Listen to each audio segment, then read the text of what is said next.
Wow, that was an exciting game to watch. Allow me to reintroduce myself. My name is Ro. It is Playoff Central Live presented by AT&T 5G. Coach of the Year, Sam Mitchell. The All-Star marksman, Kyle Korver. We just witnessed the Brooklyn Nets behind KD's 18 points in the fourth quarter go for 49, the first 49-point triple-double in NBA playoff history as the Nets take a 3-2 lead in the best of 7. Now they go back to Milwaukee. Wow. We're almost speechless. We're sitting there on set watching, and let me be a professional though, because we're on live television. Coach, just your initial reaction watching KD's performance. Not only did he have the first 49-point playoff triple-double in history, but he played every single minute of the game. We can talk about James Harden momentarily, but let's focus on KD. Your thoughts on his performance? Speechless. I mean, Chuck and I was in the back, Charles Barkley, before the game, and we was talking about, he was saying, in a game like this, if you're Kevin Durant, you already a Hall of Fame, first ballot. You already a legend. But a game like this with James Harden limited, no Kyrie Irving, the world watching, no one's giving you a chance to win. Everything to gain, nothing to lose. And Kevin Durant put this team on his back. And what he did tonight, Kyle, it was amazing.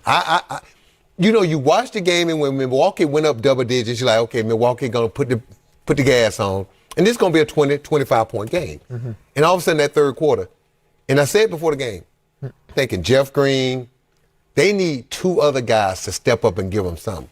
But what Kevin Durant did, amen. This is a legendary game. This takes him to a whole nother level, Kyle.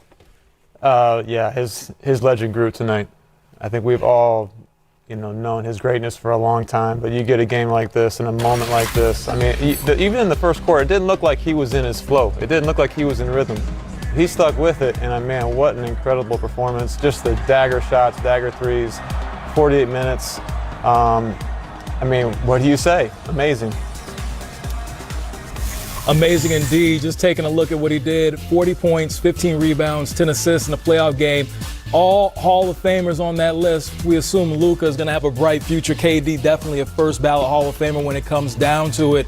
Just an amazing, memorable playoff performance.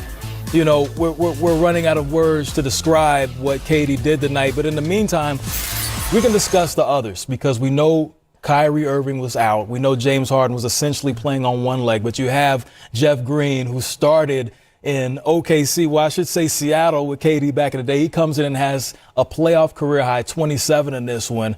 Didn't miss a three until the fourth quarter, knocked down his first 7 threes. Just his performance, Coach. Sum up what you saw with him.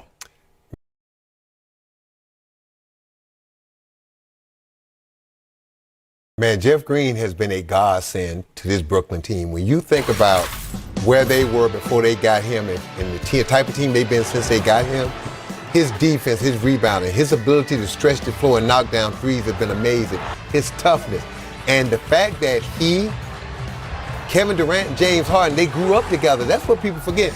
Those 3 guys came into the league together on one team. So they know each other, they like each other, and they trust each other. So Kevin Durant, when he's out there playing with these guys, he understands that these guys got his back, and they're going to give him the space in the room to flow like he did tonight. And just to bring it full circle, when you talk about Kevin Durant, Jeff Green, but then you also bring in James Harden. They all spent time together there in OKC. Kyle, just looking at what James Harden did, playing on that bad leg, was questionable. Then he decided he's going to play. Didn't have the best shooting night, however, still came in and was able to contribute, gives you assists, gives you rebounds, able to set up the offense. Your thoughts on his performance? Well, I first go back to Jeff Green real quick. There was a game 5 in 2019 against Toronto, and Fred VanVleet hadn't done much the whole series, and he came in and had 7 3-pointers, and it's been like a nightmare for Milwaukee. Like, they remember that game. They remember Fred VanVleet. That was Jeff Green tonight. Yeah. Jeff Green hasn't played the first couple games. He's hurt. He comes in tonight and gets 7 3-pointers. I played with Jeff in Game 7 of the Eastern Conference Finals against Boston, in Boston for Game 7, and he hadn't played much that whole series. He came in that night, had 19 points, I think 10 rebounds. Just, he's always had these big games, and he's been he's been someone who, he had the heart thing, I think, in like I don't know what year it was, but he hasn't really stuck with the team. He is the ultimate pro, like a great professional, does his work every day, plays big in big moments, and I'm just really happy for him. But going to James, I think at halftime we were sitting there, we're like, should James be out there? Yeah. Like, should he not play the second half? But I think when you look at what he really brought tonight, he was another ball handler. He was another threat. Even if he's not making shots, you're worried that he might. And it just takes something off of Kevin Durant. We knew they were going to go to Kevin Durant all night, and he was amazing. But just having someone else out there who could orchestrate, who could put them in their sets, who could see the mismatches. I mean, for him to gut out 47 minutes when he hasn't, I mean, who knows what he's done in the last Nothing. 2 weeks? You got a bad hamstring, can't to run. come out and play that many minutes in a playoff game, and they were targeting him, right? It's not like he was just dribbling up the court and making passes. Like, he was playing both ends of the court.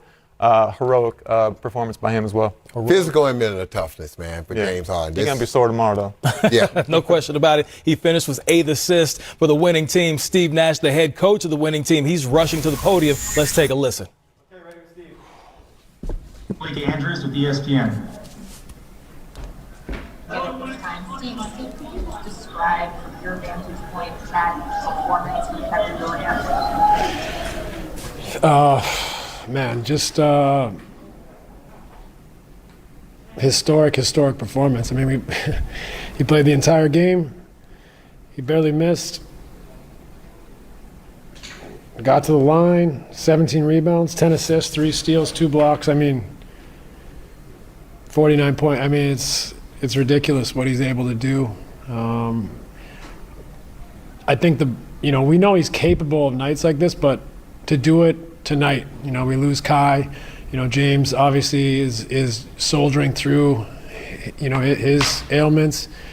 We're down bodies, we're wounded, and for him to have the toughness, the mentality, that's what makes him one of the all-time greats. And so this was a performance that, a signature performance, for Kevin, and it was beautiful to watch. Alex Schiffer with the Athletic. Hey, Steve, first, I'm just curious what the scene was like in the locker room after the game. Yeah, everyone's excited to get Game 5. We have the lead here, and we got a great opportunity to go up there and try to improve and play better and have a great game. So guys are excited. Obviously we struggled for large parts. A lot of things going on, trying to balance so many, things amongst our group that are just difficult. And so, we had a tough start. We even had a tough start to the second half, and we kind of implored them to do what we've preached to them all year, and they started to find it. And they defended. The last 15 minutes of the game or so, I'd say, incredibly well, and we started to find, a little more understanding offensively. Christian Winfield with the New York Daily News. Hey, Coach, you guys were down 17. I'm wondering if you saw just maybe a shift in Kevin's demeanor or just a shift in his approach. Like, what allowed him to go off from that point, and what allowed you guys?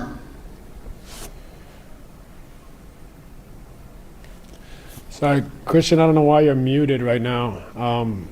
I could only hear the first part of the question, but I didn't necessarily see a different demeanor from Kevin. He was locked in from the start. It just, we were trying to figure out how to play. With James back in the lineup, but him not feeling himself and trying to feel his way back into the game, and our guys trying to feel their way. And so it took us a period of time, I think, to find some freedom out there as a group. And you got to feel some freedom. I mean, I know it's the playoffs and it's pressure and the stakes are heightened and all that, but you got to enjoy it, and you got to feel free, and you got to play together. And I think it took us a while to get there, but I don't think Kevin's demeanor changed. We got there, and we started to make some plays and find some space. And when he got to his spots, obviously he is what he is. He's one of the all-time greats. And so tonight it took a while before we could really get him some momentum, but he took it. Brian Lewis with the New York Post. This is twofold, Steve. I'm wondering, A, what sort of emotional lift, just having James back out there leading on the court, what kind of lift that gave the team? And secondly, was there anything tactical that you guys were able to change late third early fourth that allowed you to get over the hump, or was that just guys getting more comfortable playing the game? It was a comfort. They were doing more of the things we've been preaching, and it took a while to get there. But, I think it was difficult for everyone just to feel out the new dynamic, without Kai, with James not being, the James we know, but wanting to help his teammates and soldier through it. I think it took us a moment longer than a moment, but it took us a while before we could kind of find a cohesion. So it's just another thing that's been thrown at us and in the game tonight, and we were fortunate enough to have the toughness, I thought, to stick with it. We kept telling them stick with it, and they found, a little bit of cohesion at the right time, and we went on a roll. Vincent Goodwill with Yahoo Sports. Hey, Steve, how did you feel like Kevin was reading the game early on? It felt like he was defending the rim and playing the passing lanes, and then maybe just picked the perfect time to exert himself offensively as far as like conserving his energy. Is that the way you saw it as well? I think that's some of it for sure. But I think, we just weren't playing in a way that benefited any of us early. We couldn't find a rhythm together. We found it, but Kevin was great start to finish. We just couldn't give him enough opportunities early. And then we kind of figured some things out. I think we kind of got more to where we've been most of the year. But I just think, at first, I thought he was locked in, playing great, but we just weren't able to facilitate the opportunities that we were been preaching and working on. And in the end, we kind of got there, but he got on a roll, obviously, at the right time. We found a little bit more of an understanding together and gave him more of an opportunity to get on a roll, and that's where, he took over the game. Greg Logan with Newsday. Steve, I apologize if you've been asked this, but when you guys were outscored badly in the paint in the first half because it was clear James couldn't, get to the rim the way he normally does, was there a specific decision made to just start playing through Kevin in the third quarter? Yes and no. I mean, obviously, once he got it going, we debate back and forth at times, where we should get him the ball and how we can diversify that. And sometimes it's just about being simple, and we'd like to move him around and not be predictable. But at the end of the day, I think, we kind of got, for a big portion of that second half, we just stuck with Kevin, having the ball, handling the ball, bringing the ball up the court and playing through him. But, we got a lot of different things that we can try to do. It's more about how much time do we have to feel comfortable with one another with all the changes and all the differences in a short period of time in the toughest time of the year. So, we figured it out as the game went on, but it's a process. We have to continue to grow. We have to continue to find that, that place that we feel comfortable with, that we've played at most of the year, that we try to preach to them. And it's very difficult for the players in short notice with very little opportunity to run through it, because they have to rest their legs and be prepared to get out there on the court and give it the effort they gave it tonight. Tom Dowd with BrooklynNets.com. Hey, Steve. Jeff Green tonight, how important was his shot making early while you guys were, like you said, still kind of searching for things a little bit? I mean, Jeff Green was unbelievable. I mean, incredible performance. Kept us in the game for long stretches of it where, it could have got away from us and we weren't playing well. He didn't miss for a long, long time and kept us in it. And so, for a guy who's coming off an injury, who's been a big part of our team this year, to step up and show that maturity, that veteran presence, that, winning mentality tonight was unbelievable. So, Kevin's performance was historic, but Jeff's the one that, kept us in the game for a long, long time. Yaron Weitzman, Fox Sports. Hey, Steve. Decision to play Kevin 48 minutes just in the whole game. Was that, I guess, when did that come about? What were the conversations like between you two? And just any part of you worried about the sustainability of that or him carrying this load going forward? Yeah, I mean, what can I tell you? It's not ideal. But if we didn't play him 48, probably wouldn't win tonight. So, it's a tough decision, and it's an easy decision that's very tough to make. And so I hate to put him in that position, but we talked through the game with him. We tried to find some different times to get timeouts and give him a spell, but it's just we've just had so much stuff thrown at us, so many injuries, so many changes throughout the year. Now's the time. We're taking a few risks here, to be honest, and so hopefully we can kind of settle the things down and not have to play him the whole game next night. But that's part of what the playoffs is about, is finding ways to make it happen when things don't look good. And that was kind of the wild card that we threw out there tonight, was keeping him out there and just checking in with him, making sure he was okay. And he was unbelievable to be able to handle that load, and especially given his history. And it's not a great feeling to put him in that position, but it's one that he wanted, and it's one that we needed. Thanks for your time, Coach. Okay, thanks everybody. On him, with kind of the way everyone else was limited on the floor, is there a thought to just doubling the ball out of his hands and kind of dealing with someone else? Yeah, you think of everything, you kind of go through it, you see how the series has evolved, and, special performance by him, credit to him, some tough shots. So, we got to look at it, figure out, getting better. But special by him, and then, Green at the three-point line, 7 for 8, Griffin hitting a few. So, we got to figure out, we just got to go home and, win at home like they did it in Game 5. I would ask also about Giannis on Durant. That was something that you guys didn't try. We saw a little bit in the regular season. You didn't try tonight. Why not? Yeah, Tuck's kind of done a great job this year, this series. Again, some of the looks he made are, very tough, and I think Giannis's activity off the ball, Giannis in other spots, is important to us. And at the end of the day, Tuck, Chris, Drew, these guys are doing a fabulous job, and he still goes for 49. You give him credit. I don't think it was easy. We got to look at everything, but he had to work for it, and we just got to figure out how to get to Game 6 and win at home. Offensively, it felt like when you guys got James Harden defending in space, it was a real struggle with him because of the lack of lateral movement he had. But when he was one-on-one, he was able to kind of do that. What could have gone better in making him defend in space, dribble handoffs, things like that? Yeah, no, there were some examples, where, like you said, we attacked him. We got good things out of it. We just got to keep moving. He guards different guys. And, at the end of the day, I think, us getting to actions that we want, it may or may not include Harden.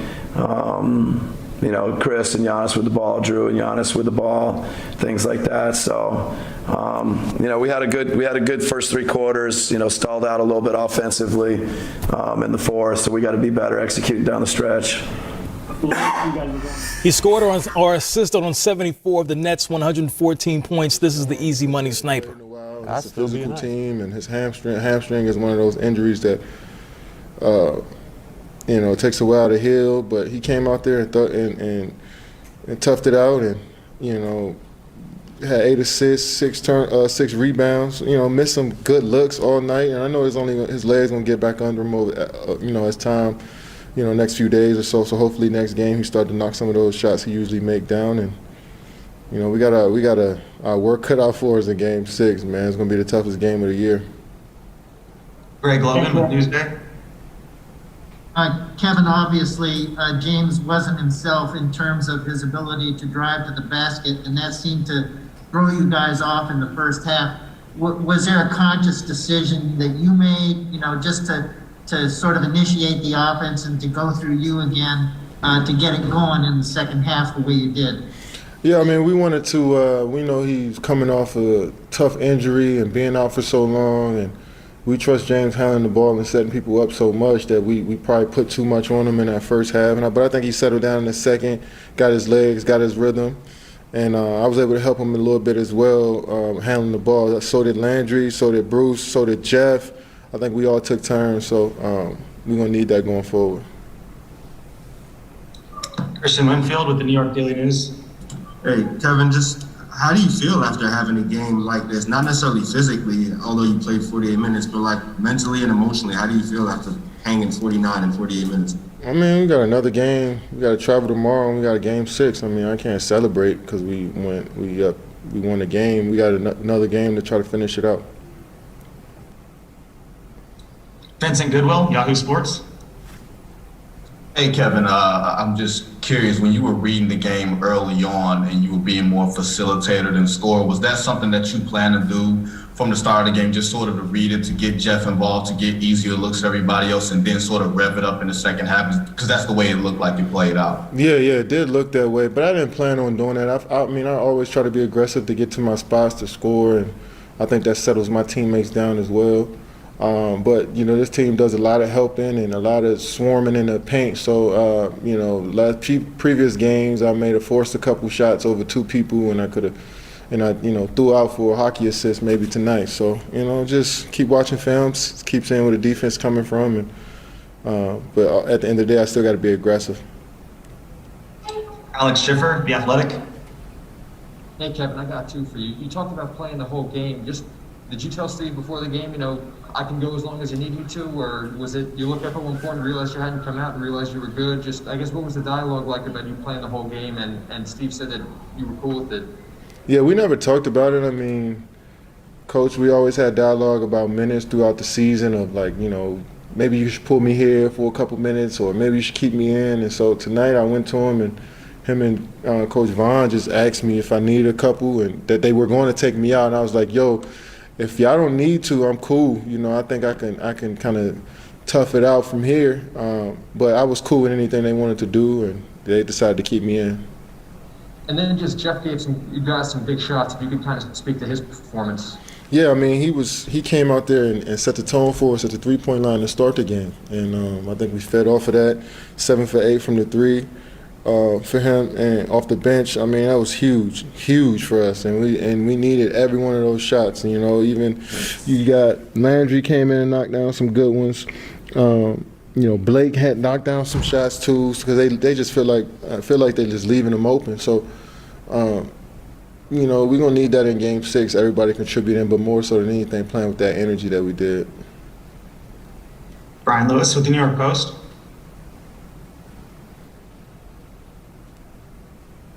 Hey, Kevin, those conversations with Steve and with Jock, at what point were those where you were saying, no, if you don't need to take me out, I can do this, I can handle it? I think it was somewhere in the 3rd or 4th quarter, but we always talking. I mean, I can't remember, but we always having dialogue over there, and that was one of those conversations. I don't remember what time, but I just remember having that with those two, and letting them know that whatever they needed me to do, I was cool with. If they want me to stay in, if they want to come out for a couple minutes to get, I was cool with anything. So I'm glad they kept me in, though. Cassidy Hubbard, ESPN. Katie, I'm sure a lot of people said a lot of great things about your performance tonight in the locker room, but was there anything specific you said to James and Jeff about what they did in this game tonight? I mean, we all encourage each other all the time. So as the game was going on, we always tell Jeff, keep being aggressive, keep shooting. James, we checking on him every time out to see how he's feeling, especially with handling the ball, and with Drew Holiday pressuring him full court.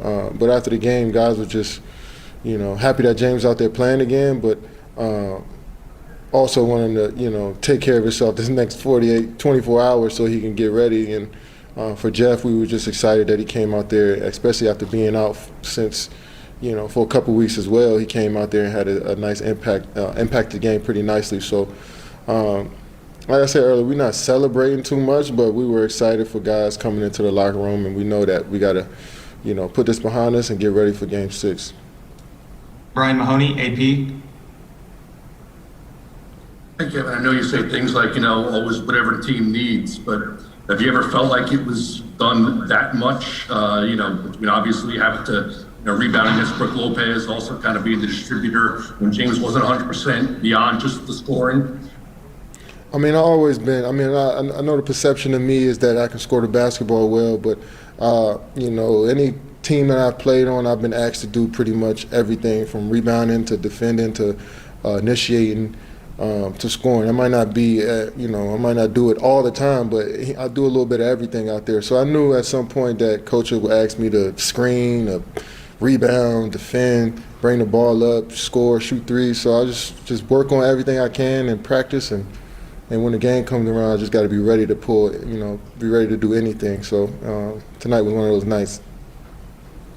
Ian O'Connor, New York Post. Kevin, just to follow up on James, when you have a teammate out there effectively playing 46 minutes on one leg, how much did that inspire your own performance? It inspired me, this morning when he said he was giving it a go and he was thinking about giving it a go. And I think all of us felt like, first we, wanted him to be healthy and make sure this is the right decision for him. But once he got out there and tested it out, we were all happy for him, and we knew that would give us an extra spark. So, it was one of those performances from James that, in the stat sheet, it may not look like it was great, but just his energy, his talk, his communication throughout the whole game was just on point. So I'm glad he was out there with us, and can't wait for Game 6. Stephen Bondi with the Daily News. Hey, Kevin, you've obviously had a lot of amazing performances in your career. With scoring 49 points, triple-double in Game 5 with, 2 of your best teammates hobbled. Does this rank up there with some of your best? I don't be honest, I don't even rank or, look at performances. Once they happen, I just try to move on and see if I can do it again. It was a fun game to be a part of. There was a lot of games in my career that I felt like was just as fun. So, I'm sure when I reflect on it, we could talk about it then. But for now, it was great that we got the W. Thanks for your time, Kevin. Yep. Thanks, Kevin. That was KD, and we go to Twitter. Former teammate Kyle, greatness, appreciate it while you can. You see that, you say what? I was a teammate with LeBron, watched him play 48 minutes and through the playoffs, game after game, and this is another performance like that. Those two guys are amazing, both of them. And think about this. He came off ACL towards Achilles. Yeah, coming off that. Think about that. Hey, that's great. That's great. So Milwaukee just let that pass slipped out of Giannis' hand. The game just slowly slipped away. Too hot to handle, too cold to hold. That's what Bobby Brown once said. And it slipped out of his hands. So did the victory as Milwaukee falls to Brooklyn. The pivotal Game 5 taken by the Brooklyn Nets. They win by 4. Listen, KD had a magnificent performance, scoring like no other. The most points in playoff history for the Brooklyn Nets. And fight for victory presented by Modelo. And this is what we do. We throw it up on the screen for you and show you how it all broke down. First quarter, not bad. Second, third, extremely efficient in the fourth quarter. You think? 20 points on 69 shooting. Big points. Think about that. He didn't have a below 50% shooting quarter. Look at that. That 2 is for amazing. 4, 4 for 6. Look at that. And look at the fine print. Played all 48 minutes. And in the second half, he was 10 for 13 from the field. That is awesome. So speaking of KD, we've just gushed over the amazing playoff performance, one of these signature moments that you expect from a future first ballot Hall of Famer. Coach, I didn't expect that. You didn't expect that? No Kyrie Irving. Okay. James Harden, you could question whether he should have played tonight. Yeah. And for the way this game started, the way Milwaukee was hammering this team to start, they just jumped on them. And you start thinking, okay, is this Brooklyn team going to quit and try to gather themselves and fight in Game 6? And then all of a sudden, they just kept hanging around. Mm-hmm. Milwaukee kept letting them hang around. And then you remember that second quarter, Giannis came out, scored 7 points. Bud takes him out the game. Brooklyn goes on a little run, then he puts them back in the game. But I felt like you and I were sitting there talking. That was an opportunity for Milwaukee to go up 25. Yep. Right at that moment, they kept it at kind of 15, and slowly, Brooklyn just kept gaining momentum and chipping away. And all of a sudden, when that one great player got hot, it was over. So when that one guy got hot, that was KD. And Coach, you talked about how efficient he was. Break down how he got it done in Game 5. Well, think about this. Everybody in the building know you got to score. And the fact that they're giving him that much room at the three-point line is amazing to me. Now look at P.J. Tucker. He's trying to funnel Kevin Durant to where all the help, but Durant is snake dribbling, getting inside the guts of the defense, dropping the ball off to his teammates for easy shots. Look at Jeff Green. I've been saying this all year. If I can come back as another player, I want to be Jeff Green. Why? He gets wide open shots on this team. Look at the passes right there Durant making. Kyle, I don't even know how he made that pass. He had to throw it out of bounds to back in bounds. And then when you look at the shots right here, I mean, he's just raising up over guys right now. And this is the problem. I heard Grant doing the telecast. At some point, they're going to put Giannis on him to put more length on him because right now, he's just shooting over P.J. Tucker and everyone else. And this was the one that broke their back right here. Great defense by Chris Middleton, but Kevin Durant, when great players are knocking down shots and their confidence is sky high, those are the results right there. 16 for 23, 49 points on 16 shots. 16 shots. 16 made field goals. That is as efficient as it gets. 49 points, 17 rebounds, 10 assists. First time that type of triple-double has been posted in the NBA playoffs. But he couldn't get it done by himself. His partner in crime that was once his teammate in OKC is James Harden. He's at the podium. Why was it so important to you, in your own words, to push through and to play tonight? It's the playoffs. And my team needed me. Simple. And secondly, I mean, how are you feeling afterward, and do you plan to play in Game 6? I feel great. We won. So that's all that matters. At this point, it's, by any means necessary. As long as there's a W on that column and, we keep racking up wins, that's all that matters. So, obviously, KD had an unbelievable game, and carried us, but just Jeff, made some shots. This is a great team win for us. We haven't really had, we haven't really been together, the entire year. We've had dealt with so many injuries or whatnot that, we really haven't had an opportunity or been through adversity, So, we know that there's going to be times in the postseason, where we hit adversity, where things feel like they're up against us or they can't be done. In reality, they can be done. And we just got to find ways to get them done. And, we showed a little bit at it in that Boston series. And then even this series, it's the same thing. Like, it feels like just when things are going well, something hit us. And, my approach and, to the guys is, keep fighting. Like, it's always, it's going to be great on the other side. And we did that tonight. So proud of the guys. Bruce Beck, NBC New York. James, will this be a game that you remember, not so much for the stats, but for the heart that Harden showed tonight? Yeah, I mean, it's not about me, man. It's about the Brooklyn Nets and us as a team, as a whole. I think individually we all have to do something and bring something to the table to win.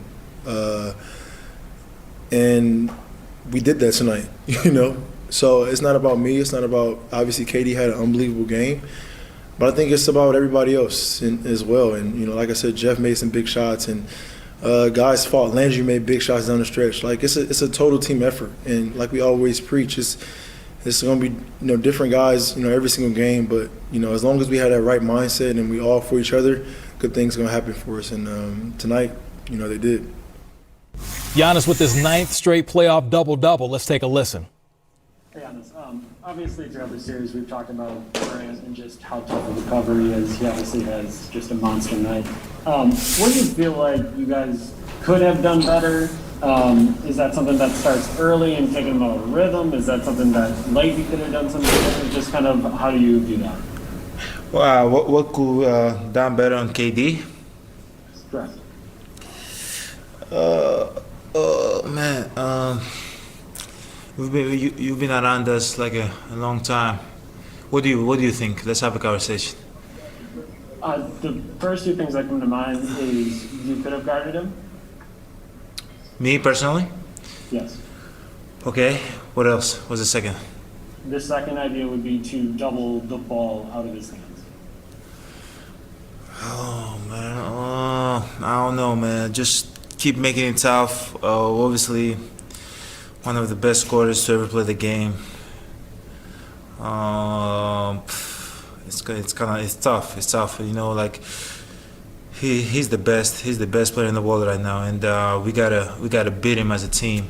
We gotta guard him as a team. We gotta make him make tough shots like tonight, and we just gotta keep doing our job, and hopefully he's gonna miss. But we gotta keep doing our job. We gotta keep guarding him together. We gotta keep showing help, keep making it tough, keep picking him up full court. And then there's gonna be times in the game when coach tells us to double team him, I'm gonna double team. But right now, we gotta keep containing him as much as possible. But at the end of the day, he's done an unbelievable job. As I said, best player in the world, best scorer in the world. We're doing our job. It's gonna be nice that he's gonna do what he did tonight, have 50, and it's gonna be nice that we're gonna try to contain him as much as possible and give ourselves a chance to be in the game and be in a position to win the game. But keep guarding him together. One guy can guard him, two guys can guard. We got to do it as a team. Would you like to be at the head of that?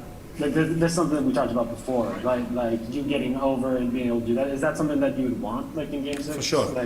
For sure. I want to take the challenge, and obviously everybody's going to have a chance to guard him, but I would love going to game 6 to be able to guard him, and if coach wants me to do that, I'm ready for that. For you guys with Harden, his lateral movement kind of wasn't what it always is. How do you guys do a better job taking advantage of that if he plays again in Game 6? Just keep having him like a lot of movement stuff, a lot of screen and rolls. Whoever he's guarding, bring him up, set pick and roll, pop, make it move. Transition whenever you see him, attack him. Don't let him off the hook. I think it was guarding Brook at one point. Brook get to the post so we can throw the ball, post him up, just make him move, make him guard, and that's pretty much it. Obviously, I need to ask you about the pass Chris throws you late. It looked like it was accurate and on time for me, but I'm just curious from you, just kind of what happened. No, he was, I think, pretty accurate on time, as you said. Just wasn't able to get my two hands on it. Great pass by Chris. I messed up in that play. But at the end of the day, I can't focus on that. It's in the past, we lost the game. Got to focus on Game 6. Hopefully, we can be in the same position as a team. And if Chris makes the same pass, I can grab it and finish the play. But we got to focus on Game 6. We got to get one at home, protect home. You guys have had deflating losses before. How do you kind of get Game 6? Like this was a really tough loss. You guys had a big lead. You weren't able to hold on to it, and now you have to go out and get Game 6. How do you kind of react and have that ability to come back?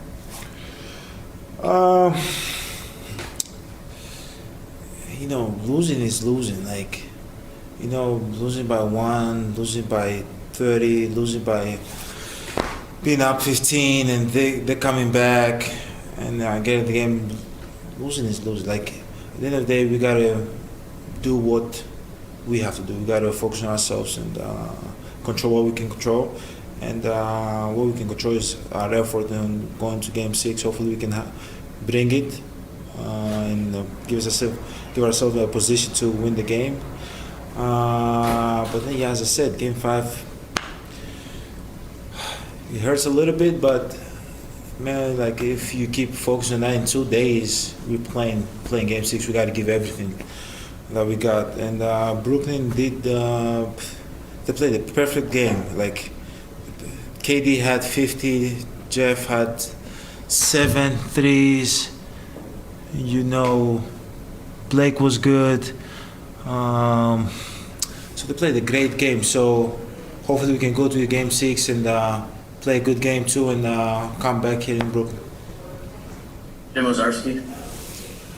Giannis, Drew was not happy with the way, I guess, quite frankly, the way you guys were called, the foul troubles for you, PJ, and himself through the first half, and felt that turned things a bit. I'm guessing that meant maybe the defensive effort. How did you guys come out of the half feeling maybe you could not defend because of the fouls, or at least the way they were calling it? I got to go back and watch the film, watch the tape, and have an opinion about that. But I try not to focus on the fouls, and obviously there's going to be times that the referee is going to miss some, make the right call sometimes, make it a bad call sometimes. But we just got to focus on our effort, and I think coming out of the third quarter, our effort got to be a little bit even more like. Got to be more. I can't be focused on fouls, and if we can guard, I don't care about that. I care about how how our effort was as a team, how my effort was, and coming out of the half, our effort wasn't what it's supposed to be. I think we could be a little bit better. Hopefully, the games will be better. Mike had mentioned the offense kind of stagnated there. I think after being up 17 in the third, that's kind of when they went on that run. What I guess happened there? Did the ball movement kind of constrict a little bit? Did they do anything defensively? What sort of changed for you guys in that sense where they, the baskets were harder to come by? I gotta watch the tape. I'm not sure. If I give you an answer right now, it's not gonna be an honest answer. I gotta watch the tape tomorrow in practice, and if you ask me game 6, I can give you an answer. But I think Brooklyn went on the run. They made tough shots. They made some tough shots. KD was going downhill. Went to the free throw line. They made some threes. We just got to do a better job defending. Finally, for me, I mean, they wanted, obviously, to put you on the free throw line late in the game. It's been a while since, I guess, you've been in that situation, even this season. So what were your thoughts there? How did you feel you reacted, at least with your routine and being in that situation late? Felt great. All right, time for one more. Christos in Greece. Hello, Giannis. After a tough loss like this, how important is to not get too low and to stay even keel ahead of a game 6? And what was your message in the locker room after that game and ahead of game 6? Very important. As I said in the past, they get too low, they get too high. We lost 2 here in Brooklyn, went back home, we protected the home court. Didn't get too high, came back here, had the chance to win the game, didn't. Got to go back home, as I said. Put ourselves in a position to win the game. It's win or go home.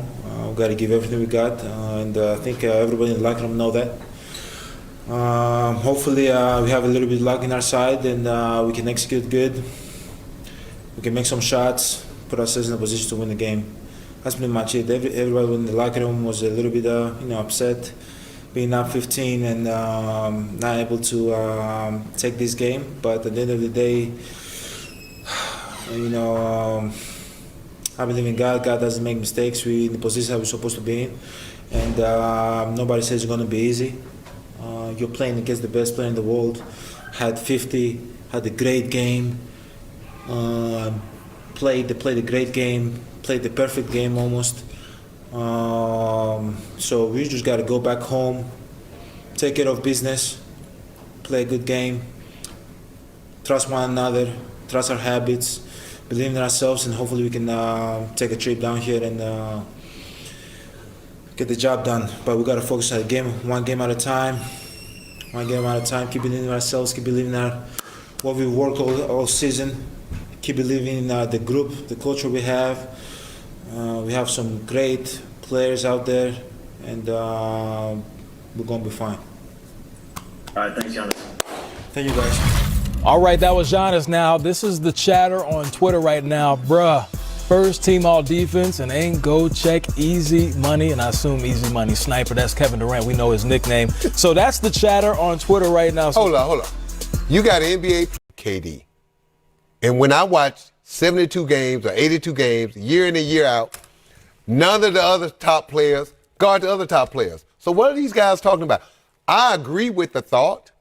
That's how it used to be back in the day. Right. But in today's NBA, when do you see the best player on one team walk out on the court and say, is you and I today?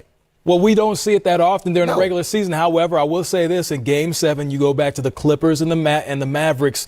There were situations where you saw Kawhi. Look what you said though. Game 7. What about my first 6 games? Very true. Oh, they don't matter though. Very true. Okay. You know, sometimes it might not be a Game 7 if the two best players going to fight out and play against each other. Sometimes maybe it wouldn't go to a Game 7. Just a thought. You know what I mean? You're the best player. If we play the same position, Kyle, both of us small forwards, and I'm an all-star and you're an all-star, why aren't we going against each other? Don't you want to kind of see if you're really better than I am at the end of the day? We all want to see that. Yeah, that's what we want. We all want to see that, for sure. Accepting the challenge. The great thing about it, all defensive player against an all offensive player, those two guys, it'd be a great show.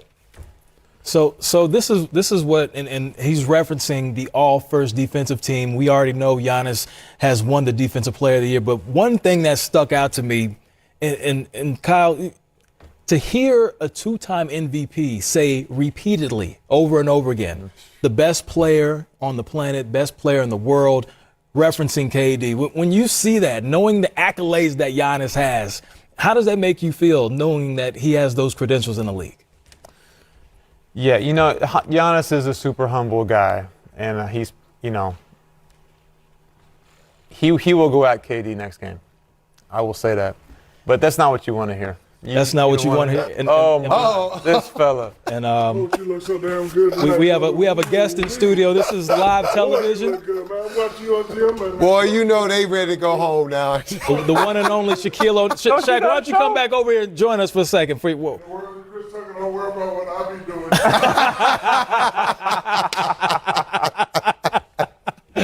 Oh, man. Yes, that is the big Aristotle. You know him as Shaquille O'Neal, and I'm on camera 3. Live television, there's nothing like it. Now we're coming back to the gym. But just to finish off your thought as you were rudely interrupted by Shaquille. Shaq interrupted my thought. You know what? I think we all want Giannis to own this moment. Right? He has been the best player in the NBA the last 2 years. He has been the best defender, and we want to see what you got right now. And so I think that's what people who are asking for more right now, we want to see what you got right now. And I think you will see that in Game 6. Coach, you think? That's it. Look, when Portland played Chicago, Michael and Clyde squared off against each other, right? That was a long time ago. Hey, man, but look, when the Lakers and the Celtics played each other, right, you always had those matchups. And, man, coming into the playoffs, you know, I'm thinking, you're looking at the schedule thinking, KD against Giannis. Oh, my God, this is going to be classic. We're talking about one of the guys that's going to go down as one of the all-time leading scorers, greatest scorers in the history of the NBA, against a guy that's the freak of nature, right, who has his name, who's been Defensive Player of the Year, 2-time MVP. These two guys who are built very similar, long, athletic, they're going to face off with each other in a 7-game series. It's must-see TV, but yet, I mean, it seems like Giannis is asking for it. KD is like, look, just bring them all. You don't put the whole team on me. Who else you got left but Giannis? So at some point in Game 6, I expect Giannis to guard KD, because if you couldn't slow KD down with no Kyrie, no James Harden, and you threw Middleton, PJ Tucker, and everyone else at him, the only guy left to throw at him is Giannis. And that might be their best option for game. Look at all those names on the screen. Coach. What do all of them have? What do all those names have in common? They're legends. They're in the Hall of Fame. First ballot Hall of Famer. And right there, legend. KD is right there with him. Speaking of first ballot Hall of Famer, somebody that came to Toronto and lit you up one time, Coach, Allen Iverson. You great killer. Shout out. Yes. From one killer to another. No question. Yes, sir. One-time former teammate of Kyle Korver. We were just discussing that off air. And then Irvin Magic Johnson, that's Coach's favorite player of all time, gave us a Mount Rushmore performance. Yes, he did. That's coming from Magic. Irv now. Hey. All right, Buck. Hey. And Buck know how to use the emojis, too. CJ, wow, KD, this is art. Real life poetry in motion. CJ on the Twitter heavy tonight. Rucker Park Durant. Hey, we remember when KD went to Rucker Park. That's right. Yeah. Tim Hardaway Jr. And who else we got? Oh, yes. Donovan Mitchell, Spider Mitchell. But some of these guys that are still in the playoffs, they need to pump the brakes on some of this praise, because Donovan, you might have to see this guy. You might have to face him. You may have to see him. That's why he only said wow. So taking a look at the rest of the series, Game 6, Thursday night ESPN, potential Game 7 could happen, and that would be right on TNT. Woo, man, this has been an amazing night, an amazing performance. So looking ahead to Game 6, Mr. Korver, starting with you, you've already said you expect to see Giannis accept the challenge. Do you think this series ends in Milwaukee, or does it come back to Brooklyn? Well, this is going to be a battle of the mind first. You got to get your mind right. This was a hard loss for Milwaukee to take. They should have won this game. It shouldn't have gotten close at the end. Like, they should have put this away in the first half or in the third quarter. So it's going to be a battle for their mind. But if they get there, they can still win. Like, we watched them play. Like, they can have better offensive possessions, and they can still win. James Harden played 46 minutes tonight. He's going to be sore tomorrow. We don't know how he's going to feel in Game 6, right? Like, they can still win, but it's going to be a battle of the mind first. I agree with Kyle, man. They got to get their mind right. They got to go back and they got to look at the film, and everybody in that room got to ask themselves, did they bring it mentally? Did they check out? When they saw that James Harden was very limited, no Kyrie Irving, Kevin Durant started the game. You saw the first quarter. He was 2 for 4. Looked like he couldn't get going. And then they just kind of checked out and put it on cruise. And then they got that 15-point lead, and it looked like they were going to put it away. So they got some scar tissue, man, and they got a short turn. The only good thing about it, Kyle, is that they have a short turnaround. If you had 2 or 3 days to let this linger and fester with all the questions coming, it could be bad. But the fact they got a quick turnaround, that may be to their advantage. Well, also to the advantage, neither team has lost on their home floor so far this season. So if Brooklyn does win in Milwaukee, that would be a first for this series. Well, super producer Matt Cain is telling me it's time to go, so it is time for us to exit. But we appreciate you for watching us. For Mr. Kyle Korver, for Coach, that is Larry O'Brien. They're all trying to capture him. Who will do it? Stick around with us on NBA TV and you will find out. That's a wrap for me, Ro P. Jordan Daddy loves you.